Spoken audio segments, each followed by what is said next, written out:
o futuro da liderança não estiver em tantos mecanismos de controle e punição, e em mais empatia e humanidade. Esse ano eu celebro 10 anos de empreendedorismo. E costumo fazer uma correlação a uma criança. Foram ciclos.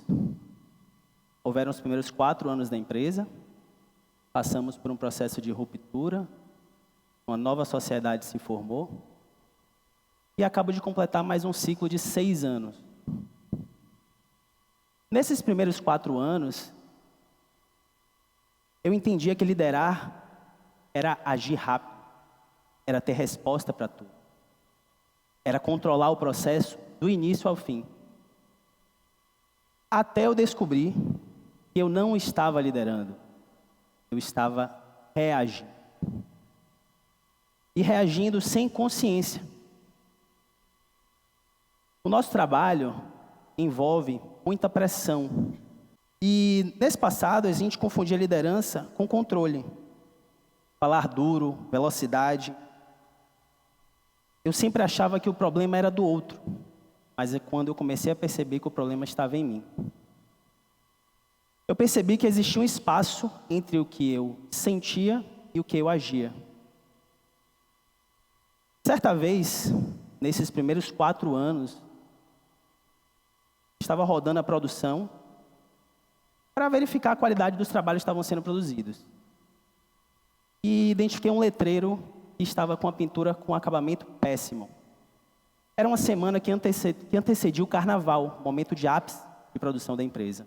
A empresa estava um caos, muito trabalho, muita refação, muita bagunça. Eu já estava no limite da pressão e faltava só a gota d'água.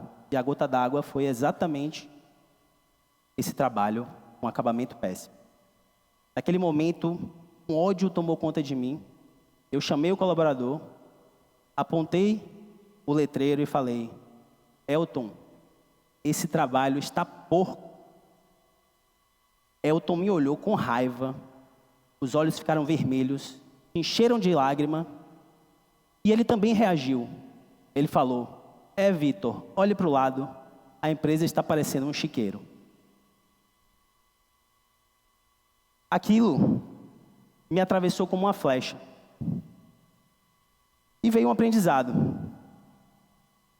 A responsabilidade com o vocabulário.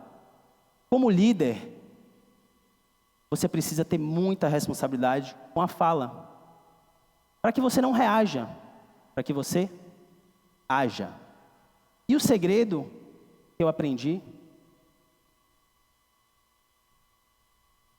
respirar. Respirar te faz retomar a consciência. Porque quando você não respira, quem fala são seus traumas. Quem fala não é você. Quem fala é o seu condicionamento.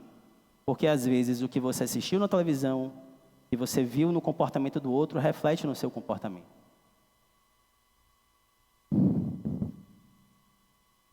Então, fica a lição: não vomitar no outro. Eu aprendi a respirar.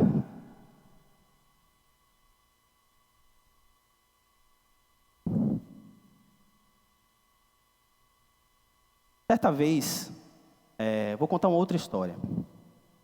Essa história fala sobre um colaborador, o colaborador 01 da empresa. Foi o meu primeiro funcionário nesse segundo ciclo de 6 anos. Esse colaborador tinha uma entrega incrível. Era uma pessoa espiritualizada, uma pessoa que tinha uma atenção aos detalhes, uma pessoa que ajudava os colegas, mas ele falhava no básico. Ele sempre chegava atrasado. E isso comprometia a nossa produção. Diversas vezes nós atrasamos com o cliente pelo atraso dele. No modelo frio de gestão, é simples. Atrasos recorrentes, demissão. Mas no modelo de liderança humanizada, a gente passa a entender o contexto do outro. E vem a palavra empatia. Jorge morava muito distante, em outro município. praticamente numa fazenda. O transporte público não atendia a necessidade dele. Ele tinha sérios problemas. Sua mãe tinha um problema de saúde, o qual ele também tinha que cuidar. Sua filha precisava ir para a escola e a responsabilidade de levar para a escola era dele. Nós, enquanto gestores, passamos a observar isso e entender como nós podemos ajudar Jorge, que é um cara tão competitivo, né? Competitivo não, perdão, que é um cara tão compromissado. O que é que nós fizemos?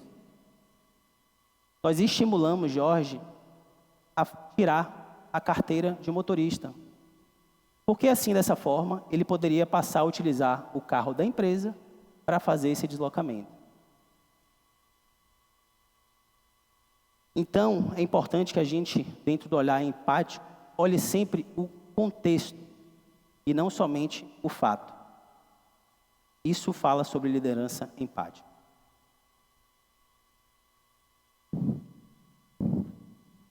Uma outra história é de uma colaboradora, uma menina muito jovem, que entrou na empresa através do meu olhar. Eu visitei um outro negócio, fui atendido por essa menina, achei o atendimento dela incrível, mas minha empresa ainda estava crescendo, ainda precisava ganhar corpo para eu poder contratar novas pessoas. E quando esse momento chegou, eu lembrei, vou atrás de Gláucia.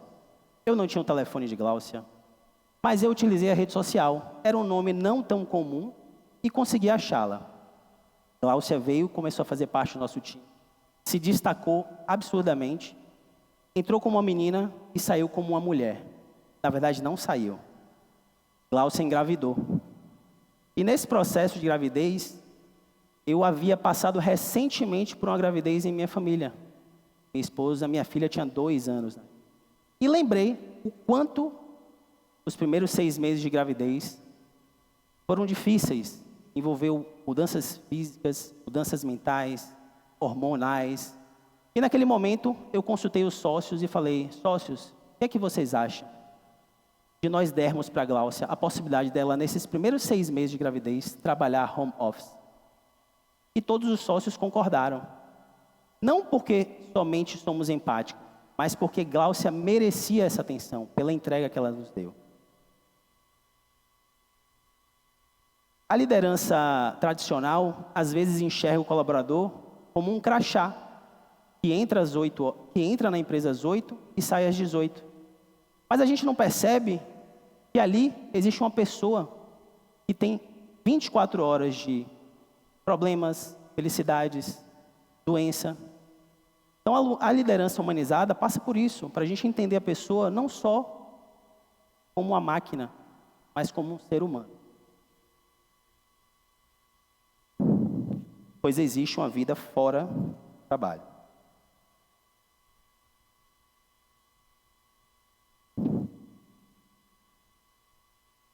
Então é preciso de cuidado, né, de presença, de escuta. Liderança não nasce do controle, nasce da consciência.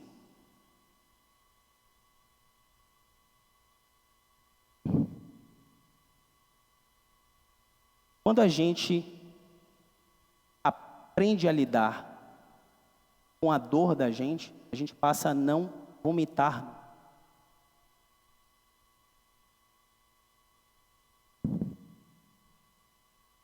E dessa forma, colocando em prática a liderança humanizada, a gente forma um time.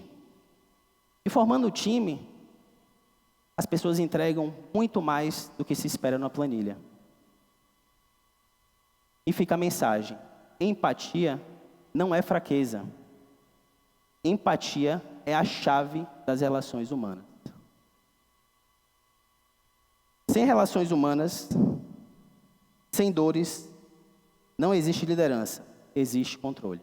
Obrigado.